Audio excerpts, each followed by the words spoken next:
Class 12th। देखो, अपना last वाला जो चैप्टर था वो फिनिश हो गया है ना, जो कौन सा भी था, पांचवा या छठवां। तो आज से अपने तो नए चैप्टर पढ़ेंगे कायदे से। अगला वाला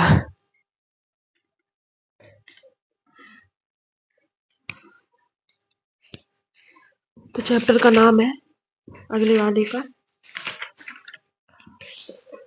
वैद्युतचुम्बकीय प्रेरण, या नहीं सॉरी, पांचवा चैप्टर है चुंबक एवं द्रव्य।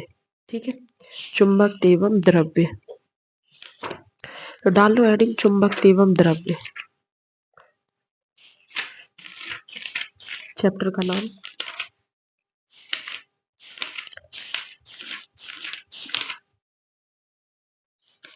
चुंबक एवं द्रव्य।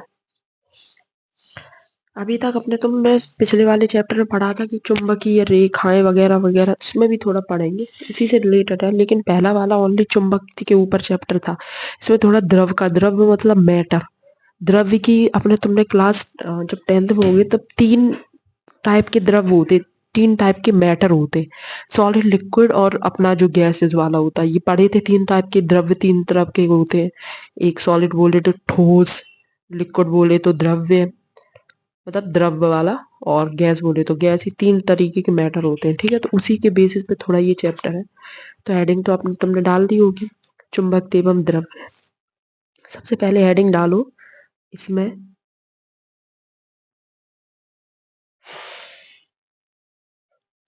चुंबकीय द्विध्रुव। मैंने पिछले चैप्टर में भी ये लिखवाया था आप लोगों के लिए, चुंबकीय द्विध्रुव। इसमें भी थोड़ा है, तो इसमें थोड़ा कायदे से समझेंगे। चुंबकीय द्विध्रुव डाल तो लो हेडिंग।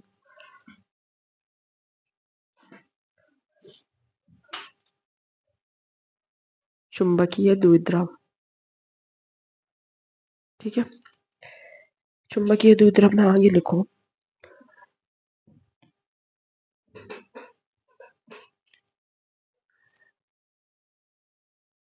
चुंबकीय द्विध्रुव में ऐसे लिखो, देखो, वे सभी युक्तियां, वे सभी युक्तियां जिनको किसी बाहर चुंबकीय क्षेत्र में रखे जाने पर, वे सभी युक्तियां जिनको किसी बाहर चुंबकीय क्षेत्र में रखे जाने पर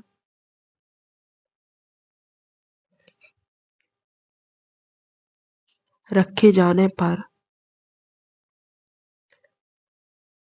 उन पर एक बल आघूर्ण कार्य करता है।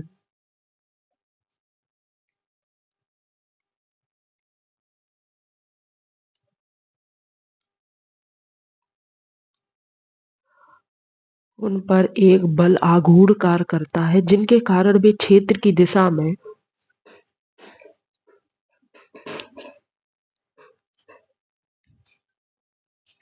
जिसके कारण वे क्षेत्र की दिशा में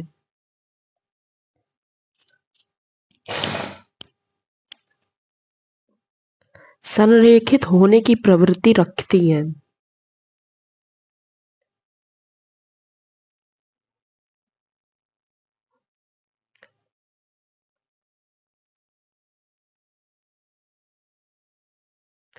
प्रवृत्ति रखती हैं, चुंबकीय द्विध्रुव कहलाती है।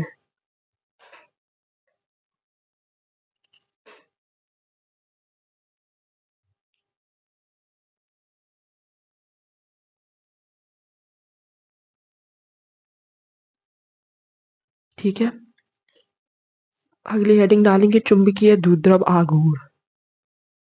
इसमें अब हम लिखवा चुके इसको भी, तो डायरेक्ट इसको लिख लो हेडिंग डाल के, चुंबकीय द्विध्रुव आघूर्ण को, चुंबकीय द्विध्रुव आघूर्ण डायरेक्ट हेडिंग डाल के लिखो। इसे एम से प्रदर्शित करते हैं, कैपिटल एम। इसे एम द्वारा या एम से प्रदर्शित करते हैं। ठीक है, इसका फॉर्मूला हो जाता है एम बराबर, कैपिटल एम बराबर स्मॉल एम गुणा 2L, स्मॉल एम गुणा 2L, स्मॉल एम गुणा 2L।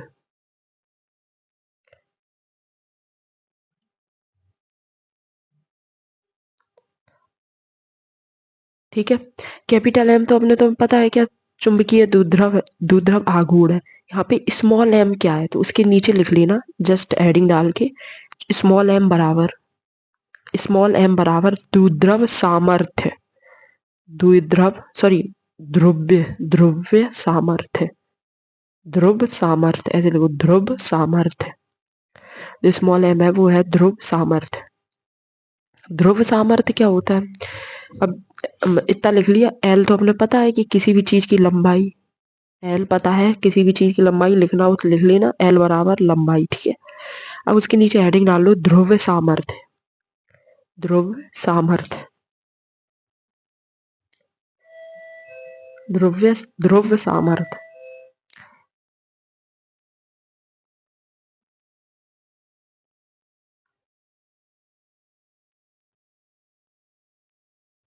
ध्रुव सामर्थ्य वह शक्ति है, ध्रुव सामर्थ्य वह शक्ति है जिससे वह अन्य चुंबकीय पदार्थों को, ध्रुव सामर्थ्य वह शक्ति है जिससे वह अन्य चुंबकीय पदार्थों को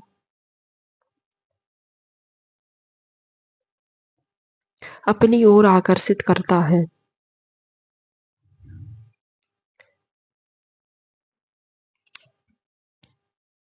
अपनी ओर आकर्षित करता है, ठीक है। ये हो गया ये ध्रुव सामर्थ्य।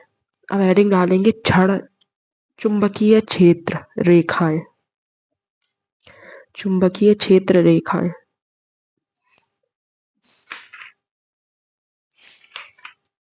चुंबकीय क्षेत्र रेखाएं।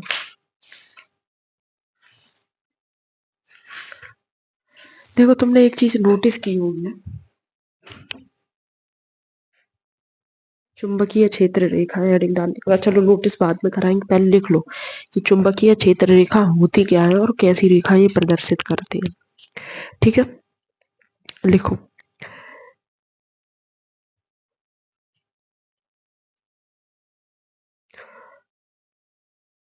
हेडिंग डाल लेना चुंबकीय क्षेत्र रेखा है, उसके नीचे लिखना किसी चुंबकीय क्षेत्र में चुंबकीय क्षेत्र रेखाएं, किसी चुंबकीय क्षेत्र में चुंबकीय क्षेत्र रेखाएं, चुंबकीय क्षेत्र रेखाएं वे काल्पनिक रेखाएं हैं, वे काल्पनिक रेखाएं हैं जो चुंबकीय क्षेत्र की दिशा को, वे काल्पनिक रेखाएं हैं जो चुंबकीय क्षेत्र की दिशा को अविरल प्रदर्शित करती हैं,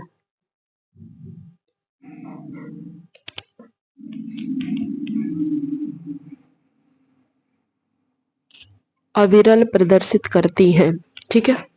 अविरल प्रदर्शित करती है इन द सेंस, इसका मतलब क्या है, इसका मतलब ये है जैसे कि तुमने वो देखा होगा मैग्नेट, मैग्नेट बोले चुंबक, ठीक है। जैसे मान लो ऐसी वाली चुंबक है अपने पास, इधर इसका एन पोल है, इधर इसका एस पोल है, ठीक है। पोल मतलब मैंने अभी पिछली वाली आपको ध्रुव वाली हेडिंग डलवाई थी, ध्रुव क्या था, ध्रुव सामर्थ्य, ठीक है। तो ये जो पोल बोले या ध्रुव सामर्थ्य बोले तो ये वाला है, ये ध्रुव सामर्थ्य। ये जो एन वाला है, एन मतलब किसी जैसे चुंबक में दो चीजें होती हैं, एक साइड ये चिपकता है या एक साइड ये, जैसे दो चुंबक अपने तुम लेके आए, मैंने बोला यहाँ पर भी एक चुंबक अपने तुमने रख दी, ठीक है। यहाँ पे अगर इसका एन पोल है और इसका एस पोल है तो ही एस और एन ये दोनों आपस में चिपक सकते हैं, ये दोनों तभी आपस में चिपकेंगे। अगर यहाँ पे एस है और ये एन है तो ये आपस में चिपकेंगे नहीं, चिपकेंगे, ये दूर दूर भागेंगे, बात समझ रहे हो, ये दूर दूर भागेंगे अगर सेम सेम हो गया तो। ये तो बात हो गई, तो ये ध्रुव सामर्थ्य क्या होता है, ये चिपकाने वाला सिस्टम, ठीक है। ध्रुव सामर्थ्य मतलब पोल स्ट्रेंथ, इसकी स्ट्रेंथ सामर्थ्य, बात समझ रहे हो थोड़ी थोड़ी। अब आते हैं ये जो रेखा है, ठीक है। अब इसके पास अगर तुमने यहाँ पे कोई लोहे की चीज रख दी, मैंने बोला यहाँ पे रख दी तुमने ये लोहे की चीज, तो ये इस लोहे की चीज को चिपका सकती है, ये यहाँ से इस लोहे की चीज को चिपका सकती है। कैसे चिपका सकती है, क्योंकि इसके बगल में ये जो काल्पनिक रेखाएं हैं, ये जो काल्पनिक रेखाएं हैं जो इससे उत्सर्जित हो रही हैं, ये इसके यहाँ तक अगर रेखाएं पहुंच रही होंगी, यहाँ तक, बात समझ रहे हो, यहाँ तक, तो ये चिपका लेंगे। अब मैंने ये उठा के यहाँ पे रख दिया, अब ये रेखा यहाँ तक पहुंच रही है क्योंकि इसकी रेखा है, जैसे नॉर्मल सी बात है। जैसे आपके रूम में लाइट लगा होगा, जैसे घर में ही अगर कोई आपका वो रूम वगैरह हो तो उसमें देखो जैसे बल्ब लगा है, ठीक है। अब उसका उजाला तुम्हारे घर के बाहर निकल के पहुंच रहा है, नहीं पहुंच रहा, क्योंकि उसकी जो स्ट्रेंथ है वो वहीं तक है। वहीं तक है ना, कॉन्सेप्ट को समझो। इसकी स्ट्रेंथ यहाँ तक ही है। तो ये जो रेखाएं हैं दोनों तरफ, ऐसी बात है, यही होती है अपनी चुंबक रेखा या चुंबकीय रेखा। ठीक है, बात समझ रहे होगे। ये काल्पनिक रेखाएं हैं, कोई मतलब ये ऐसी खुद होती नहीं है, लेकिन अपने तुम्हारे अकॉर्डिंग ये रेखाएं ऐसी होती हैं, ये माना गया है। ठीक है, अगली हेडिंग डालेंगे अब अपने तुम।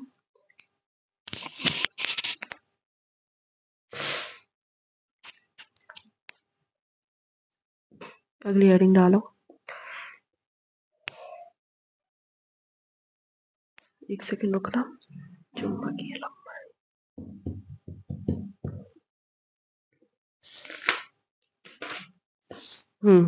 क्षण चुंबक का एक धारावाही, ये मत डालो, रुको, ये मत डालो, ये कुछ इंपॉर्टेंट नहीं है, ऐसे क्वेश्चन नहीं पूछे जाते। सही है, ये वाली डालो। एक समान चुंबकीय क्षेत्र में द्विध्रुव। एक समान चुंबकीय क्षेत्र में द्विध्रुव।